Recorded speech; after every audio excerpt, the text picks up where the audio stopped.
guys, hari ini kita kembali berjumpa. Sebelum mengawali semuanya, saya doakan terlebih dahulu untuk semua sobat-sobat dan para hadirin di seluruh Indonesia dan di negara manapun di dunia ini. Semoga selalu dimuliakan oleh Allah, diberikan segala kemudahan dalam segala hal di dalam hidupnya. Amin. Oke guys, jangan lupa untuk klik subscribe terlebih dahulu. Pencet tombol loncengnya ya guys, biar kalian selalu mendapat pemberitahuan tentang konten terbaru dari saya. Di sini kita langsung aja ya guys, saya mulai bahasan tentang jenglot dan batara karang berdasarkan keilmuan, pengalaman dan penglihatan saya. Jenggot dan batara karang. Dalam kasana keilmuan putih ada juga suatu aliran yang mengajarkan untuk muspro atau muksa dengan jasadnya secara langsung di zaman dahulu kala.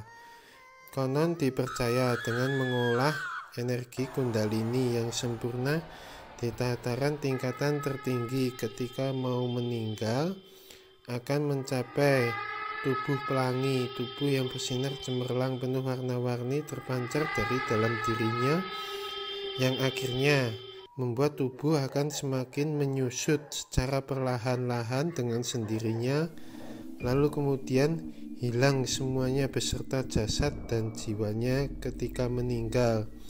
Disebutlah moksa. Tapi jika masih terlihat jasadnya dengan ukuran yang sudah menyusut kecil seperti anak-anak kecil atau bayi, berarti masih ada kegagalan, ketidaksempurnaan di dalam proses yang ditempuhnya. Bisa dipastikan berarti masih ada kemelekatan di dalam dirinya. Walau setitik kecil kesalahan tetap akan membuat jasadnya tidak bisa hilang atau muksa secara sempurna. Tapi yang bagusnya di sini adalah jiwanya pun tetap kembali ke alam kelanggengan atau akhirat, walaupun tubuhnya sudah berubah menjadi mengecil atau hanya tinggal jasadnya saja. Sedang dalam kasana keilmuan hitam yang ditempuh oleh para jawara-jawara aliran hitam dahulu kala, konon dipercaya itu adalah ilmu karang, yang dimana nantinya pemilik ilmu karang setelah mendapatkan ilmu hitam, ilmu kebal tingkat tinggi, juga mendapatkan umur panjang abadi, menolak kematian. Maka setelah itu dipastikan jiwanya para jawara-jawara yang belajar ilmu itu akan berkoalisi, bersekutu dan dikuasai oleh iblis atau jin jahat level tinggi dari ilmunya itu sendiri. Dan tentunya setelah meninggal, pemilik ilmu hitam, ilmu kebal tingkat tinggi itu akan terkurung, jiwanya dikuasai oleh iblis atau jin jahat level tinggi, hidup terkurung di wadah jasadnya sendiri yang berubah wajah rupanya. Pemilik ilmu hitam, ilmu kebal tingkatan tinggi menjadi serupa dengan wajah iblis atau jin jahat dari ilmu hitam, ilmu kebalnya sendiri, sehingga jasadnya akan semakin menyusut menjadi lebih kecil, semakin kecil seiring dengan waktu yang tidak ditentukan selamanya. Dan disebutlah dia adalah jenglot atau batara karang. Tentulah yang membedakan keilmuan putih dengan keilmuan hitam adalah jika di keilmuan putih ada di jiwanya yang tetap bisa lepas kembali ke alam kelanggengan atau akhirat, walau ada kegagalan dalam berproses, jasadnya menyusut kecil, tidak bisa muspro atau muksa secara sempurna.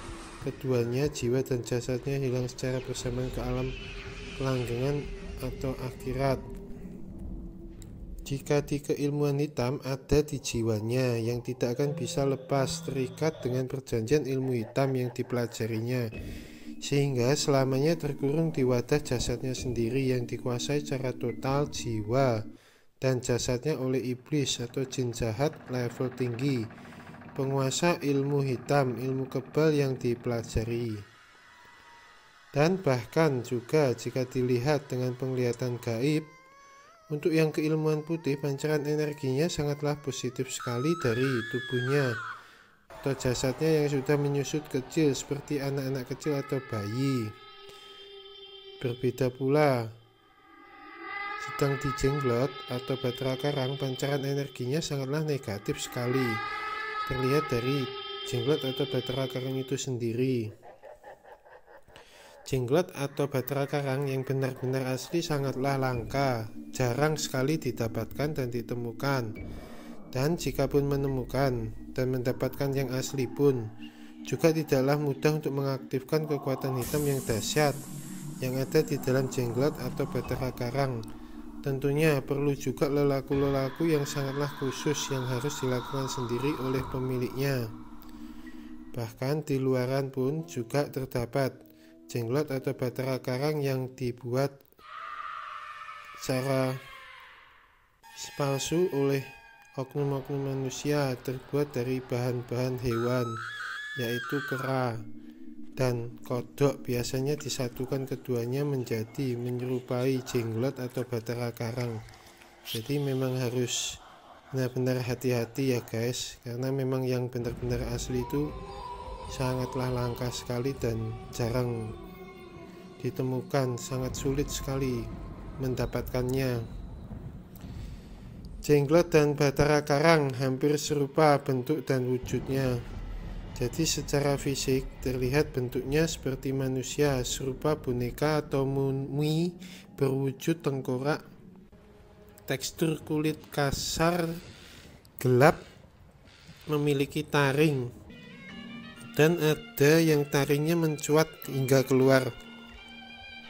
Cuma yang anehnya, rambutnya hidup, bisa memanjang terus. Rambut jenglot dan Bahtera Karang itu ada yang berwarna putih dan ada yang berwarna hitam. Dan juga kukunya bisa tumbuh memanjang. Kedua mata merah darah di waktu tertentu akan memancar, jika biasa hanya akan nampak putih pucat.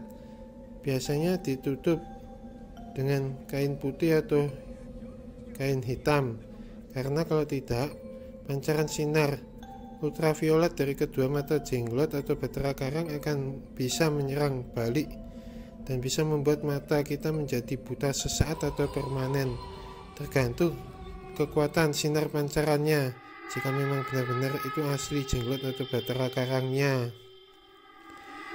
Tinggi jenglot atau Bahtera Karang sangatlah kecil sekali, rata-rata tingginya di bawah 15 cm.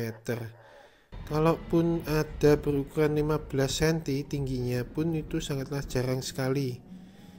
Bahkan jenglot atau Bahtera Karang jika semakin kecil ukuran tubuhnya, maka dipastikan akan semakin dahsyat kekuatannya. Jenglot dan Bahtera Karang walaupun secara nyata fisiknya atau jasadnya mati, tapi dalam tubuhnya mengandung daya kekuatan energi supranatural yang sangatlah luar biasa sekali. Bahkan jika dicoba dengan tenaga dalam, rata-rata akan terpental dengan sendirinya.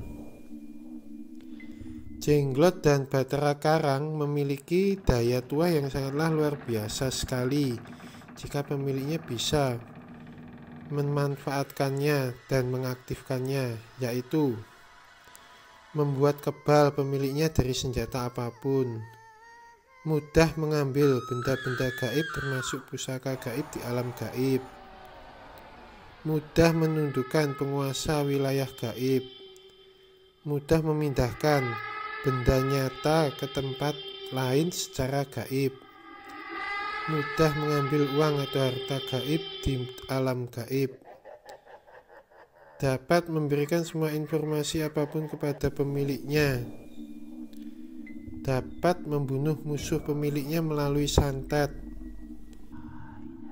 Untuk sarana pagaran gaib dari kiriman jahat apapun dari musuh atau pesaing, usaha bisnis, bahkan bisa mengembalikan serangan gaib dari musuh, pesaing, usaha atau bisnis berkali-kali lipat.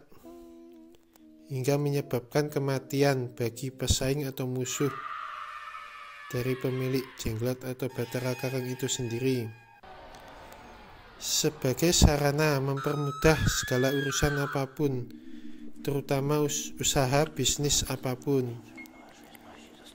Untuk sarana pengasihan tinggi menundukkan siapapun.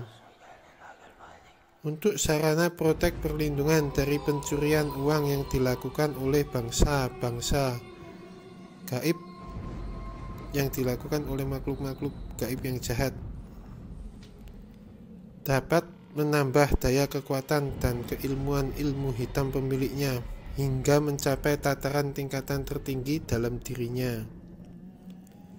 Dapat mempengaruhi pikiran manusia sesuai perintah dari pemiliknya. Dapat menjadi kodam yang sakti, pelindung bagi pemiliknya. Dan kemampuan-kemampuan lain yang masih banyak lagi. Jenglot dan Batara Karang konon dipercaya adalah jelmaan dari seorang jawara sakti dari aliran hitam yang dahulu kala menganut ajaran ilmu hitam sehingga memiliki kesaktian tanpa tanding, yang memiliki keilmuan kebal tingkatan tinggi.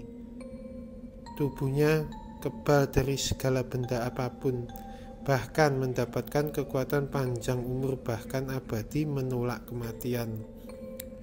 Untuk mendapatkan keilmuan kebal tingkatan tinggi itu sangatlah tidak mudah, sulit sekali. Proses-prosesnya benar-benar berat sekali. Bahkan mereka untuk mendapatkan keilmuan itu, mereka harus bertapa di atas karang, berdiri di hempas gelombang ombak lautan dan badai berpuluh-puluh tahun. Dan ilmu itu juga mengharuskan pemiliknya berkoalisi, bersekutu, terikat dengan iblis atau jin jahat level tinggi dari keilmuan kebal ilmu hitam itu sendiri. Sehingga akhirnya keilmuan itu membuat kematiannya sang jawara penganut ilmu hitam ini tidak diterima oleh bumi dan susah untuk matinya. Hingga akhirnya keilmuan itu membuat jasad dari pemilik ilmu kebal itu sendiri menjadi menyusut dengan sendirinya, semakin kecil dan lebih kecil lagi.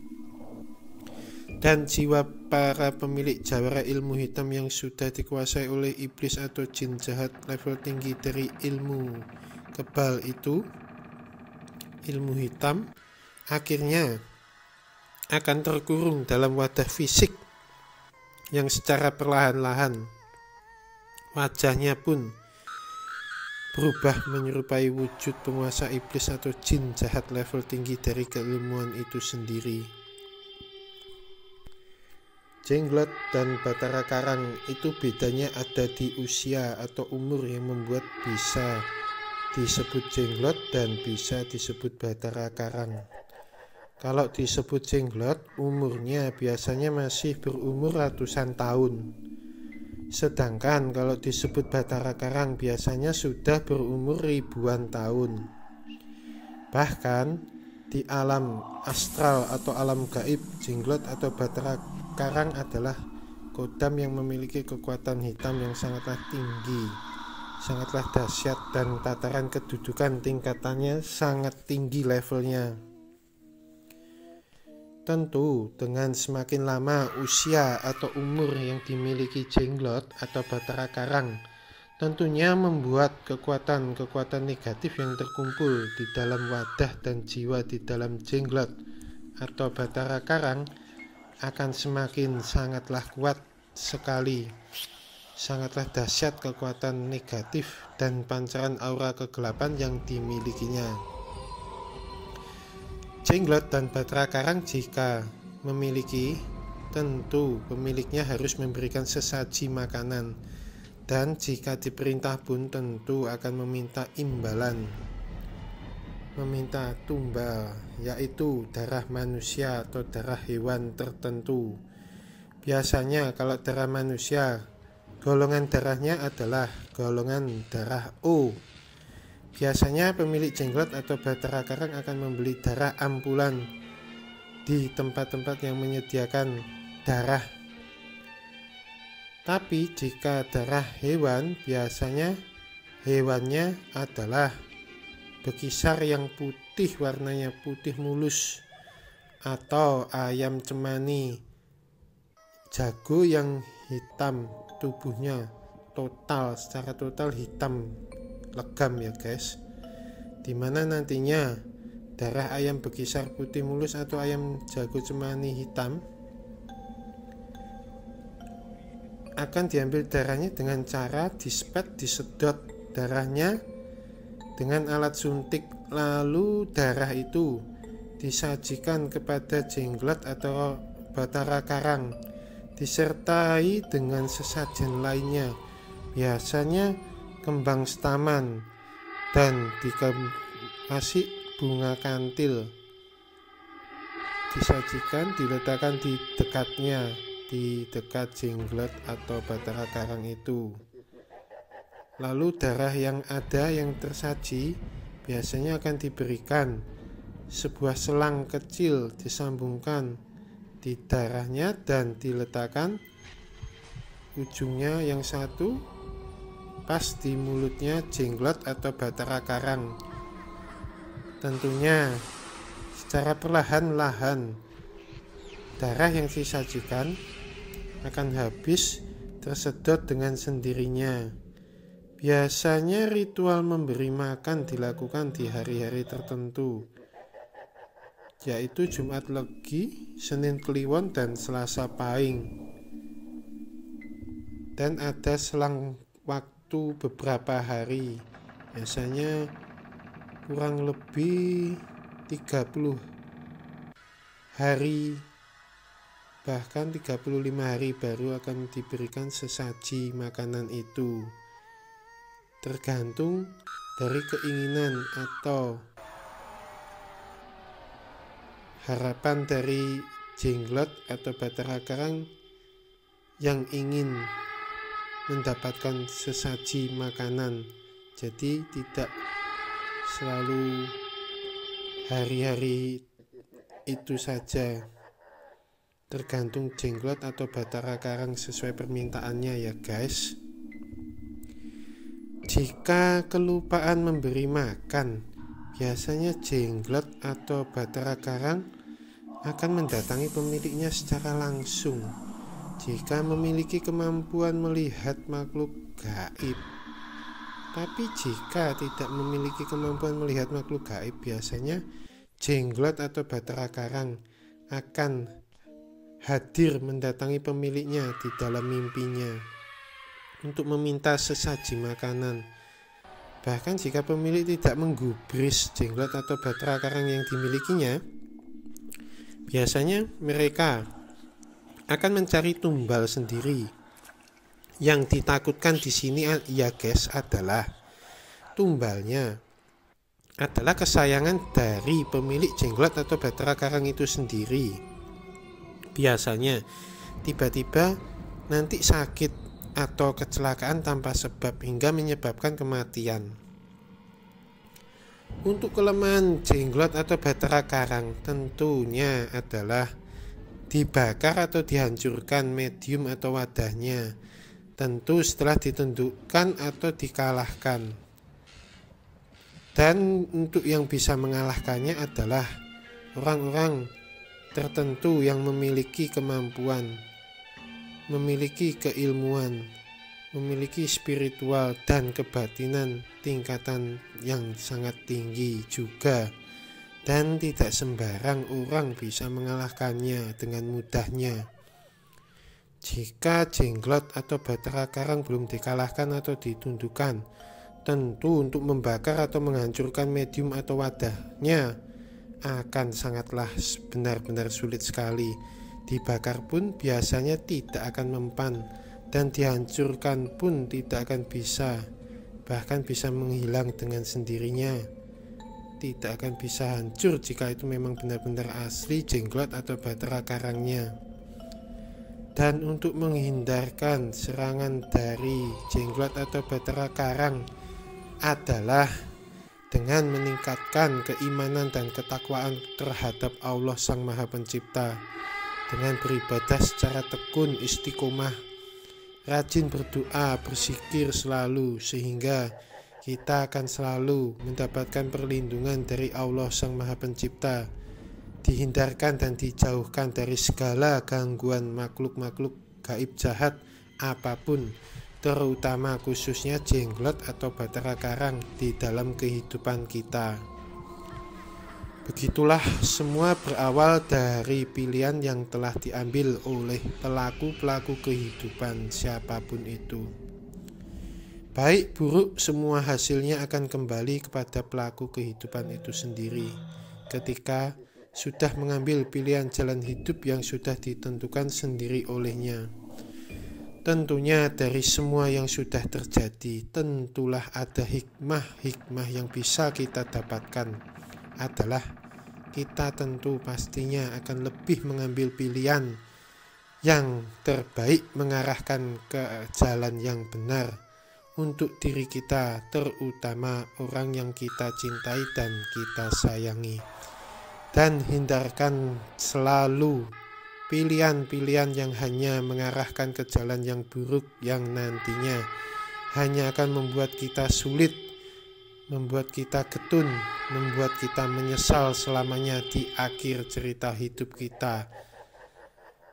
Salam urip iku urup. Demikianlah ya guys penjelasan semuanya tentang jenglot dan batara karang. Semoga bermanfaat buat semuanya, siapapun saja. Amin.